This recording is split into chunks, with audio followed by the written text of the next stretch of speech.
जंगल के बीचों बीच एक छोटा सा गांव था जो चारों ओर से हरे भरे पेड़ों से घिरा हुआ था। इस गांव का नाम था सुकूनपुर। गांव के लोग बेहद शांत और मिलनसार थे, लेकिन एक दिन गांव में एक अजीब घटना घटी जिसने सबको चौंका दिया। गांव के पास ही एक घना जंगल था जिसमें तरह तरह के जानवर रहते थे।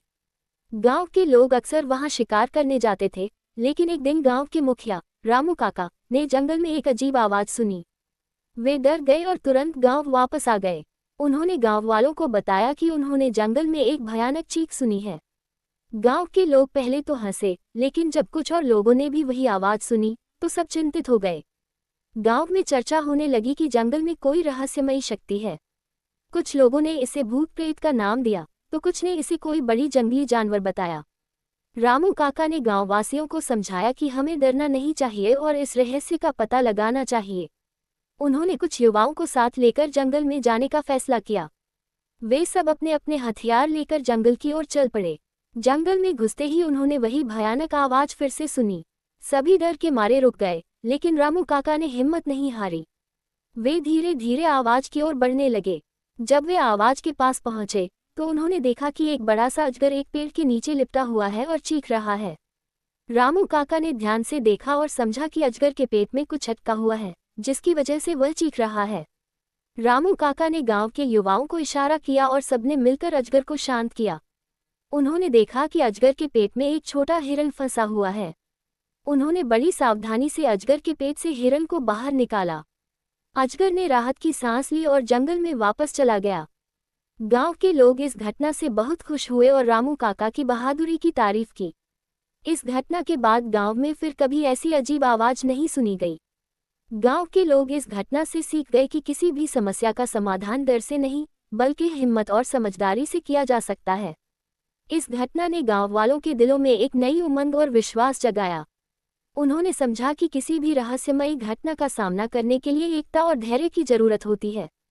रामू काका की बहादुरी और युवाओं की मदद से गांव में शांति लौट आई। इस घटना के बाद गांव के लोग और भी ज्यादा एकजुट हो गए। उन्होंने जंगल में जाने से पहले एक टीम बनाने का नियम बना लिया ताकि कोई भी ऐसी घटना फिर से न हो सके। गांव के बच्चों ने भी इस घटना से बहुत कुछ सीखा। वे अब समझ गए थे कि डरकर भागने से समस्या हल नहीं होती, बल्कि मिलजुल कर और समझदारी से काम करने से हर मुश्किल का हल निकल सकता है। कुछ महीनों बाद गांव में एक और घटना घटी। एक दिन गांव के किनारे पर कुछ अजनबी लोग आए। वे लोग बहुत भूखे और थके हुए लग रहे थे।